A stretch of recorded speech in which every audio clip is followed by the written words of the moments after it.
Chapter 9. Letter. Mina Harker to Lucy Westenra. Budapest, 24th of August. My dearest Lucy, I know you will be anxious to hear all that has happened since we parted at the railway station at Whitby. Well, my dear, I got to Hull all right, and caught the boat to Hamburg, and then the train on here. I feel that I can hardly recall anything of the journey, except that I knew I was coming to Jonathan, and that as I should have to do some nursing, I had better get all the sleep I could. I found my dear one, oh, so thin and pale and weak-looking. All the resolution has gone out of his dear eyes, and that quiet dignity which I told you was in his face has vanished. He is only a wreck of himself, and he does not remember anything that has happened to him for a long time past. At least he wants me to believe so, and I shall never ask.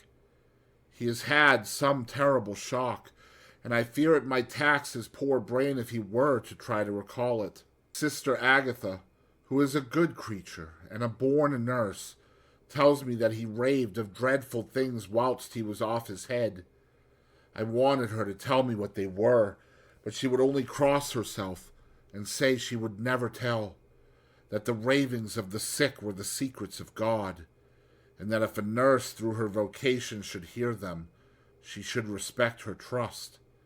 She is a sweet, good soul, and the next day, when she saw I was troubled, she opened up the subject again, and after saying that she could never mention what my poor dear raved about, added, I can tell you this much, my dear, that it was not about anything which he has done wrong himself, and you, as his wife-to-be, have no cause to be concerned. He has not forgotten you or what he owes to you. His fear was of great and terrible things, which no mortal can treat of. I do believe the dear soul thought I might be jealous, lest my poor dear should have fallen in love with any other girl. The idea of my being jealous about Jonathan. And yet, my dear, let me whisper, I felt a thrill of joy through me when I knew that no other woman was a cause of trouble. I am now sitting by his bedside, where I can see his face while he sleeps. He is wakened. When he woke, he asked me for his coat, as he wanted to get something from the pocket. I asked Sister Agatha, and she brought all his things. I saw that amongst them was his notebook, and was going to ask him to let me look at it, for I knew then that I might find some clue to his trouble. But I suppose he must have seen my wish in my eyes, for he sent me over to the window, saying he wanted to be quite alone for a moment. Then he called me back, and when I came he had his hand over the notebook, and he said to me very solemnly, Wilhelmina. I knew then that he was in deadly earnest, for he has never called me by that name since he asked me to marry him. You know, my dear, my ideas of the trust between husband and wife. There should be no secret, no concealment. I have had a great shock, and when I try to think of what it is I feel, my head spin round, and I do not know if it was all real or the dreaming of a madman. You know I have had brain fever, and that is to be mad. The secret is here, and I do not want to know it. I want to take up my life here, with our marriage. For, my dear, we had decided to be married as soon as the formalities are complete. Are you willing, Wilhelmina, to share my ignorance?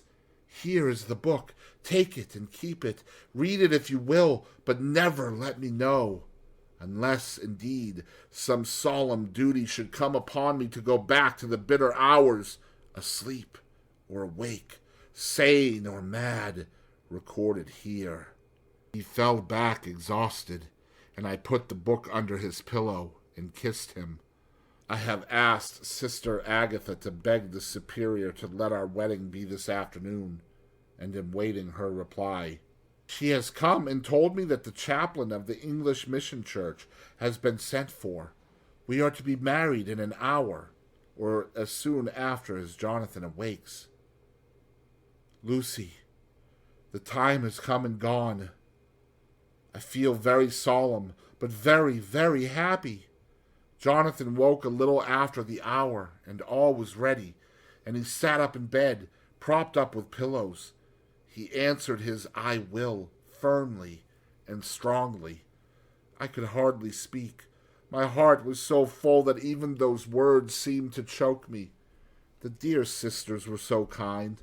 Please, God, I shall never, never forget them, nor the grave and sweet responsibilities I have taken upon me. I must tell you of my wedding present. When the chaplain and the sisters had left me alone with my husband, oh, Lucy, it is the first time I have written the words "my husband." Left me alone with my husband. I took the book from under his pillow and wrapped it up in white paper and tied it with a little bit of pale blue ribbon which was round my neck and sealed it over the knot with sealing wax. And for my seal I used my wedding ring. Then I kissed it and showed it to my husband and told him that I would keep it so, and then it would be an outward and visible sign for us all our lives that we trusted each other, that I would never open it unless it were for his own dear sake or for the sake of some stern duty. Then he took my hand in his, and oh, Lucy, it was the first time he took his wife's hand and said that it was the dearest thing in all the wide world, and that he would go through all the past again to win it, if need be. The poor dear meant to have said a part of the past, but he cannot think of time yet, and I should not wonder if at first he mixes up not only the month, but the year. Well, my dear, what could I say? I could only tell him that I was the happiest woman in all the wide world, and that I had nothing to give him except myself, my life, and my trust, and that with these went my love and duty for all the days of my life. And, my dear, when he kissed me, and he drew me to him with his poor, weak hands, it was like a very solemn pledge between us. Lucy, dear, do you know why I tell you all this? It is not only because it is all sweet to me, because you have been and are very dear to me. It was my privilege to be your friend and guide when you came from the schoolroom to prepare for the world of life. I want you to see now, and with the eyes of a very happy wife, whither duty has led me, so that in your own married life you too may be all happy as I am.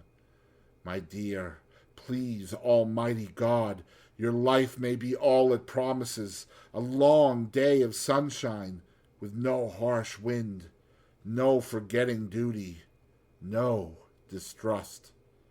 I must not wish you no pain, for that can never be, but I do hope you will be always as happy as I am now. Goodbye, my dear.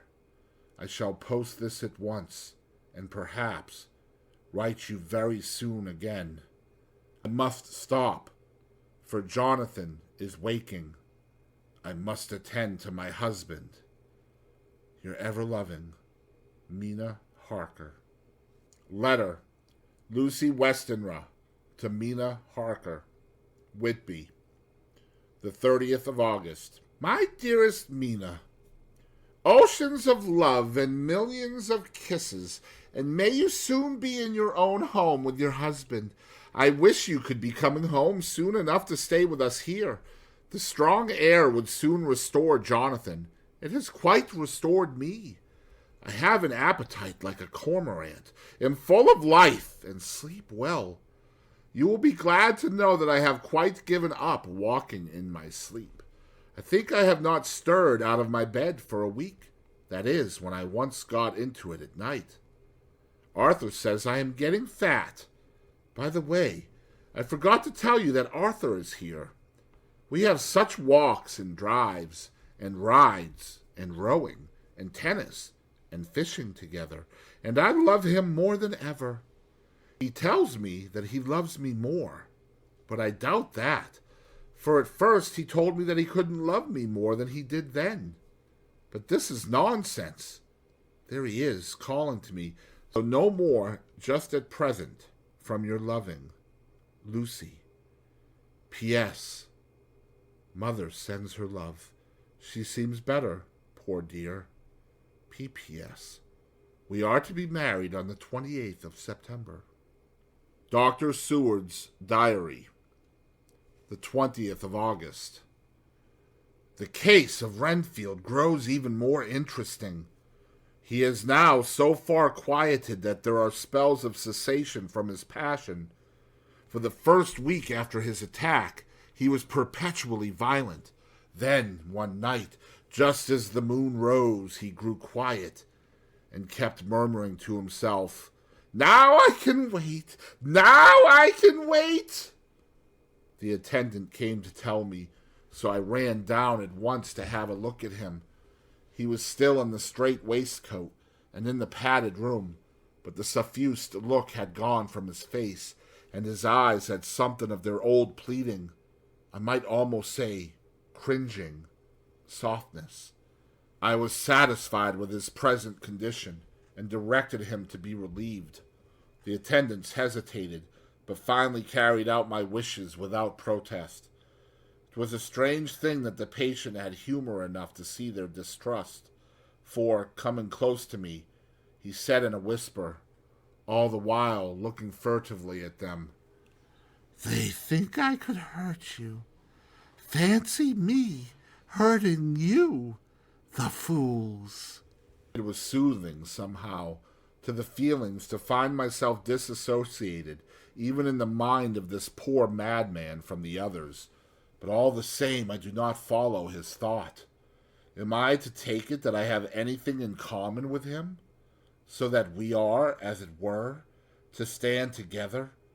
Or has he to gain from me some good so stupendous that my well-being is needful to him?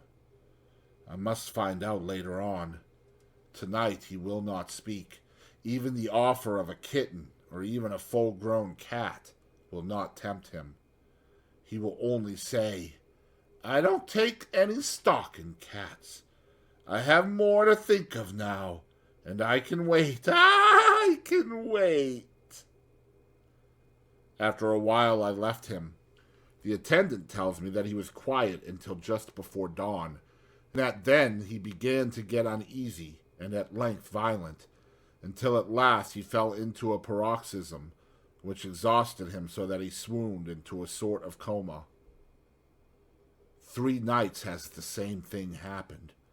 Violent all day, then quiet from moonrise to sunrise. I wish I could get some clue to the cause.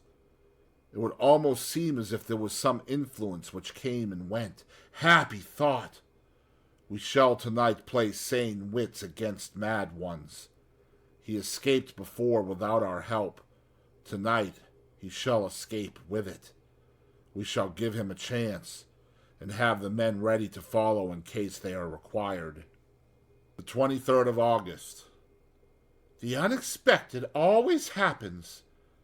How well Disraeli knew life. Our bird, when he found the cage open, would not fly. So all our subtle arrangements were for naught. At any rate, we have proved one thing, that the spells of quietness last a reasonable time.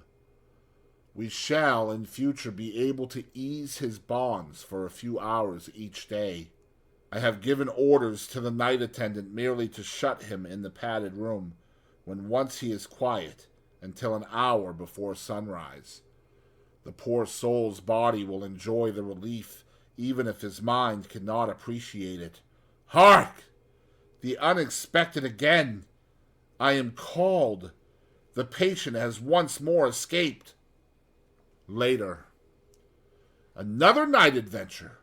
Renfield artfully waited until the attendant was entering the room to inspect. Then he dashed out past him and flew down the passage. I sent word for the attendants to follow. Again he went into the grounds of the deserted house, and we found him in the same place, pressed against the old chapel door. When he saw me, he became furious, and had not the attendant seized him in time, he would have tried to kill me. As we were holding him, a strange thing happened. He suddenly redoubled his efforts, and then as suddenly grew calm. I looked round instinctively, but could see nothing. Then I caught the patient's eye and followed it, but could trace nothing as it looked into the moonlit sky except a big bat, which was flapping its silent and ghostly way to the west. Bats usually wheel and flit about, but this one seemed to go straight on, as if it knew where it was bound for, or had some intention of its own.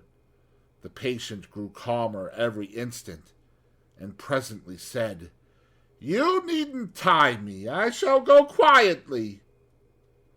Without trouble, we came back to the house. I feel there is something ominous in his calm, and shall not forget this night. Lucy Westenra's Diary. Hillingham, the 24th of August. I must imitate Mina and keep writing things down. Then we can have long talks when we do meet.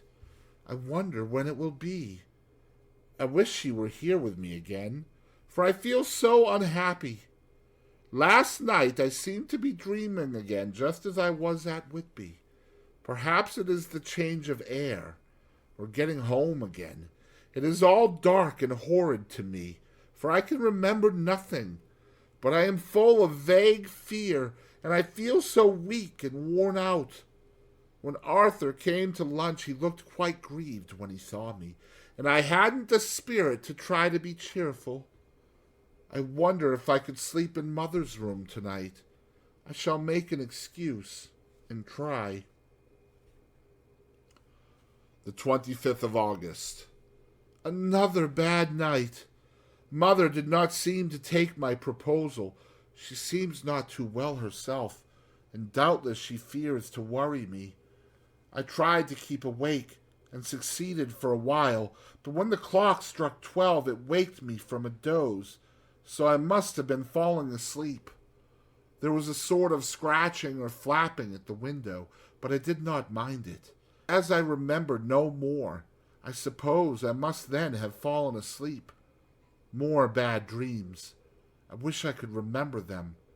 This morning I am horribly weak. My face is ghastly pale, and my throat pains me. It must be something wrong with my lungs, for I don't seem ever to get air enough. I shall try to cheer up when Arthur comes, or else I know he will be miserable to see me so. Letter. Arthur Holmwood to Dr. Seward, Albemarle Hotel, the 31st of August. My dear Jack, I want you to do me a favor. Lucy is ill. That is, she has no special disease, but she looks awful, and is getting worse every day. I have asked her if there is any cause. I do not dare to ask her mother, for to disturb the poor lady's mind about her daughter in her present state of health would be fatal. Mrs. Westenra has confided to me that her doom is spoken, disease of the heart, though poor Lucy does not know it yet. I am sure that there is something preying on my dear girl's mind. I am almost distracted when I think of her. To look at her gives me a pang. I told her I should ask you to see her, and though she demurred at first, I know why, old fellow, she finally consented. It will be a painful task for you, I know, old friend, but it is for her sake, and I must not hesitate to ask, or you to act. You are to come to lunch at Hillingham tomorrow, 2 o'clock, so as not to arouse any suspicion in Mrs. Westenra, and after lunch Lucy will take an opportunity of being alone with you. I shall come in for tea, and we can go away together. I am filled with anxiety, and want to consult with you alone as soon as I can after you have seen her. Do not fail. Arthur. Telegram. Arthur Holmwood to Seward, the 1st of September. Am summoned to see my father, who is worse. Am writing. Write me fully by tonight's post to ring. Wire me if necessary. Letter from Dr. Seward to Arthur Holmwood, the 2nd of September. My dear old fellow, with regard to Miss Westenra's health, I hasten to let you know at once that in my opinion there is not any functional disturbance or any malady that I know of.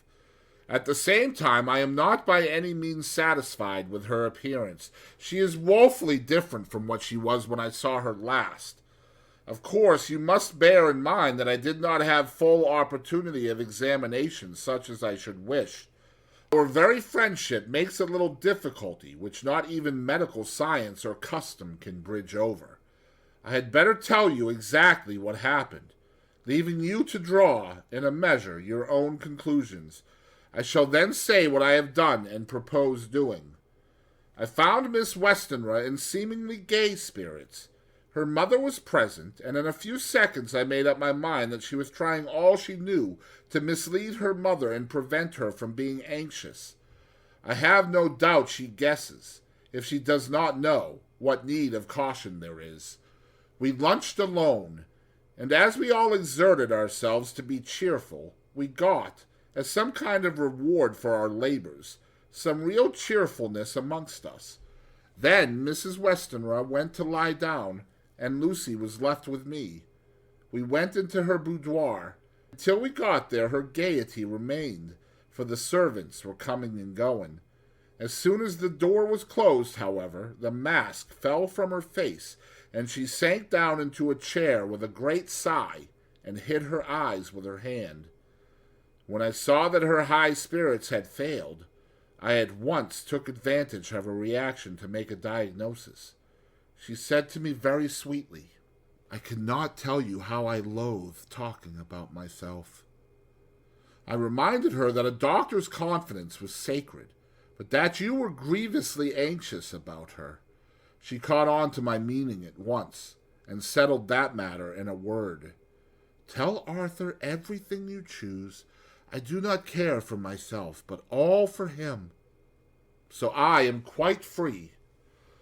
I could easily see that she is somewhat bloodless, but I could not see the usual anemic signs, and by a chance I was actually able to test the quality of her blood, for in opening a window which was stiff a cord gave way, and she cut her hand slightly with broken glass.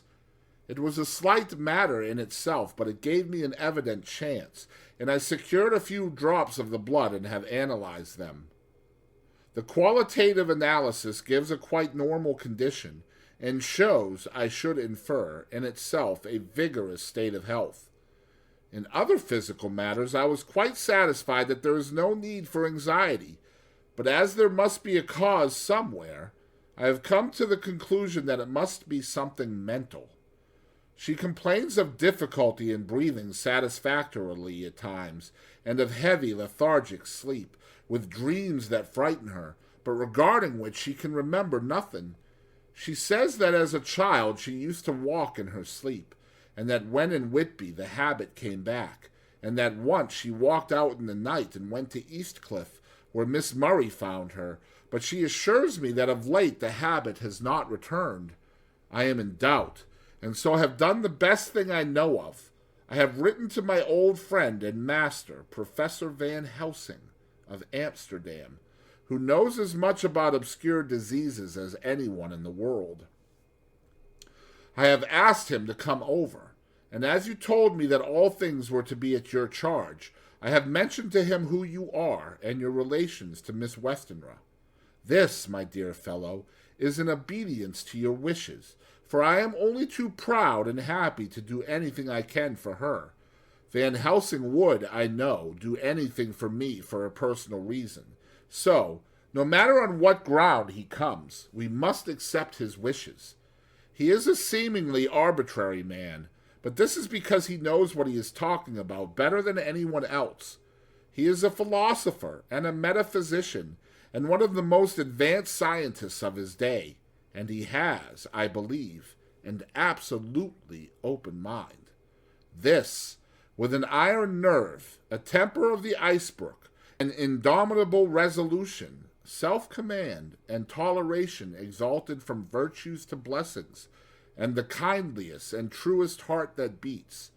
These form his equipment for the noble work that he is doing for mankind, work both in theory and practice, for his views are as wide as his all-embracing sympathy. I tell you these facts that you may know why I have such confidence in him. I have asked him to come at once.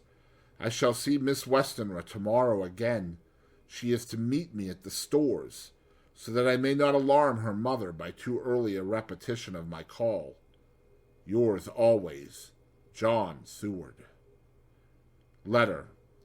Abraham Van Helsing, M.D., D.Ph., D. Lit, etc., etc., to Dr. Seward.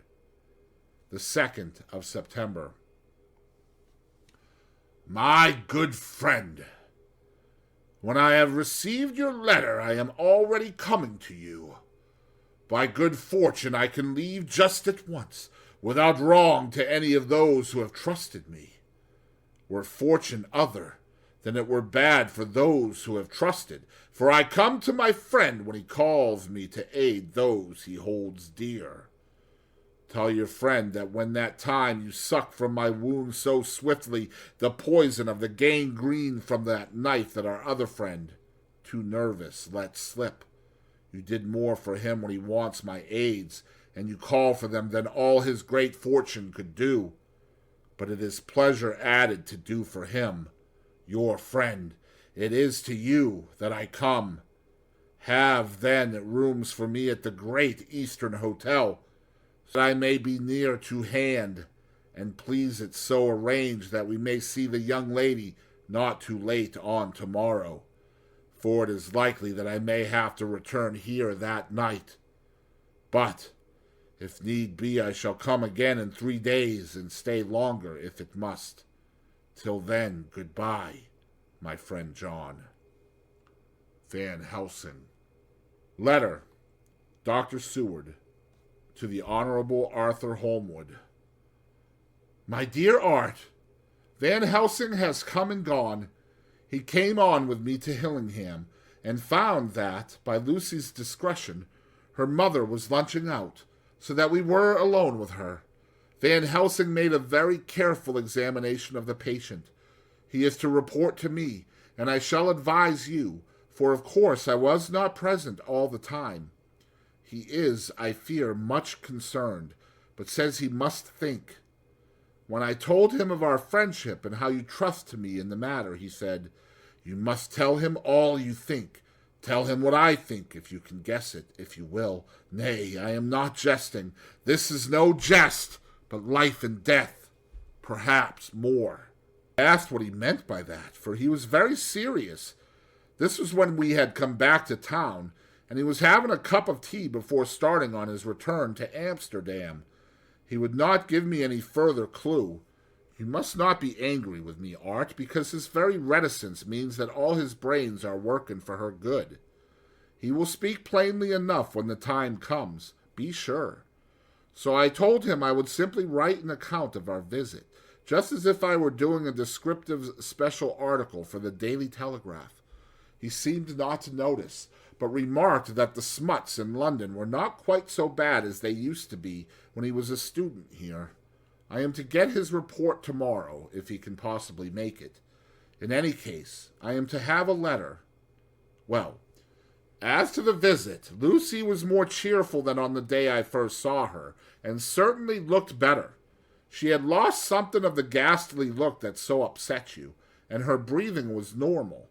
She was very sweet to the professor, as she always is, and tried to make him feel at ease, though I could see that the poor girl was making a hard struggle for it.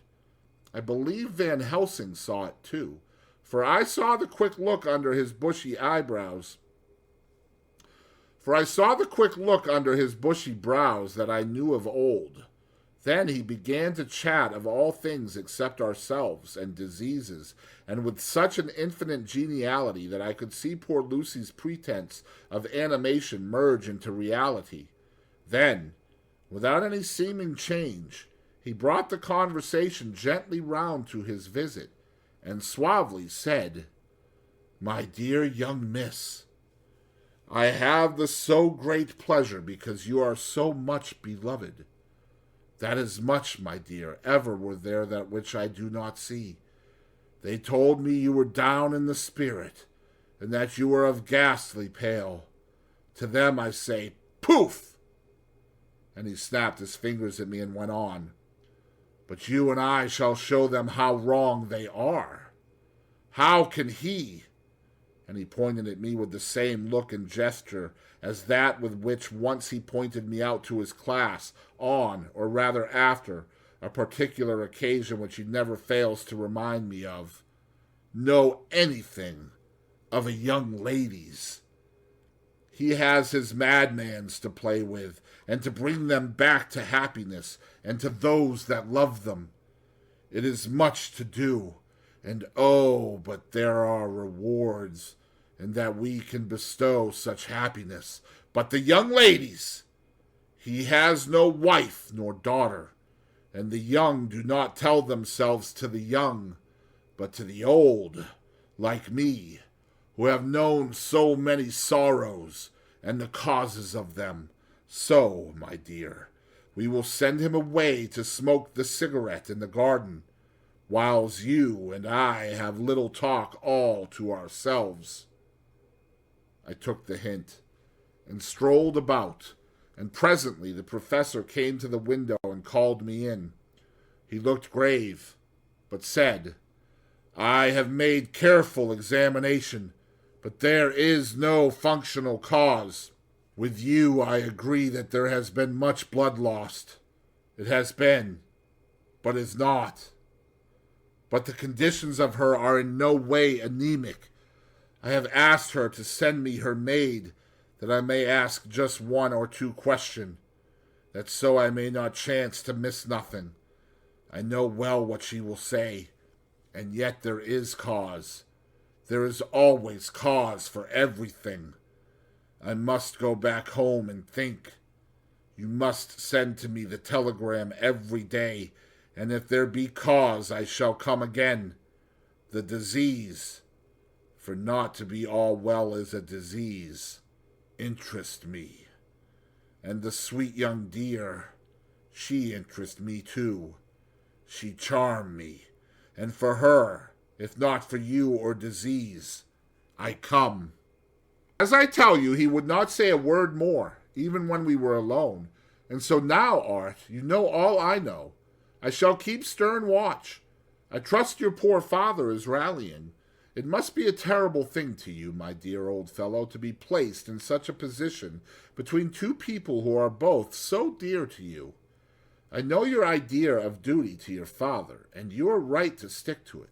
But, if need be, I shall send you word to come at once to Lucy, so do not be over-anxious unless you hear from me.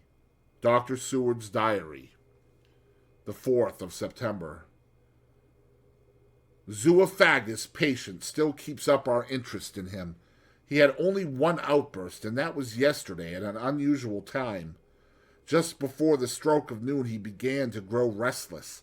The attendant knew the symptoms, and at once summoned aid. Fortunately, the men came at a run, and were just in time, for at the stroke of noon he became so violent that it took all their strength to hold him. In about 5 minutes, however, he began to get more and more quiet, and finally sank into a sort of melancholy, in which state he had remained up to now. The attendant tells me that his screams whilst in the paroxysm were really appalling. I found my hands full when I got in, attending to some of the other patients who were frightened by him. Indeed, I can quite understand the effect, for the sounds disturbed even me, though I was some distance away. It is now after the dinner hour of the asylum, and as yet my patient sits in a corner brooding, with a dull, sullen, woe-begone look in his face, which seems rather to indicate than to show something directly. I cannot quite understand it. Later, another change in my patient. At 5 o'clock I looked in on him and found him seemingly as happy and contented as he used to be. He was catching flies and eating them, and was keeping note of his capture by making nail marks on the edge of the door between the ridges of padding. When he saw me, he came over and apologized for his bad conduct and asked me in a very humble, cringing way to be led back to his own room and to have his notebook again. I thought it well to humor him, so he is back in his room with the window open. He has the sugar of his tea spread out on the windowsill and is reaping quite a harvest of flies. He is not now eating them, but putting them into a box, as of old, and is already examining the corners of his room to find a spider. I tried to get him to talk about the past few days, for any clue to his thoughts would be of immense help to me, but he would not rise. For a moment or two he looked very sad, and said in a sort of faraway voice, as though saying it rather to himself than to me, "All over, all over. He has deserted me. No hope for me now unless I do it for myself." Suddenly turning to me in a resolute way, he said, "Doctor, won't you be very good to me and let me have a little more sugar? I think it would be good for me." "And the flies?" I said. "Yes, the flies like it too, and I like the flies. Therefore I like it." And there are people who know so little as to think that madmen do not argue. I procured him a double supply, and left him as happy a man as, I suppose, any in the world. I wish I could fathom his mind. Midnight. Another change in him. I had been to see Miss Westenra, whom I found much better, and had just returned, and was standing at our own gate looking at the sunset, when once more I heard him yelling. As his room is on this side of the house, I could hear it better than in the morning. It was a shock to me to turn from the wonderful smoky beauty of a sunset over London, with its lurid lights and inky shadows and all the marvelous tints that come on foul clouds, even as on foul water, and to realize all the grim sternness of my own cold stone building, with its wealth of breathing misery, and my own desolate heart to endure it all. I reached him just as the sun was going down, and from his window saw the red disk sink. As it sank, he became less and less frenzied, and just as it dipped, he slid from the hands that held him, an inert mass, on the floor. It is wonderful, however, what intellectual recuperative power lunatics have, for within a few minutes he stood up quite calmly and looked around him. I signaled to the attendants not to hold him, for I was anxious to see what he would do. He went straight over to the window and brushed out the crumbs of sugar. Then he took his fly box and emptied it outside and threw away the box. Then he shut the window and, crossing over, sat down on his bed. All this surprised me, so I asked him, "Are you not going to keep flies any more?" "No," said he. "I am sick of all that rubbish." He certainly is a wonderfully interesting study. I wish I could get some glimpse of his mind or of the cause of his sudden passion. Stop. There may be a clue after all. If we can find why today his paroxysms came on at high noon and at sunset, can it be that there is a malign influence of the sun at periods which affects certain natures, as at times the moon does others? We shall see. Telegram, Seward, London, to Van Helsing, Amsterdam, the 4th of September. Patient still better today. Telegram, Seward, London, to Van Helsing, Amsterdam, the 5th of September.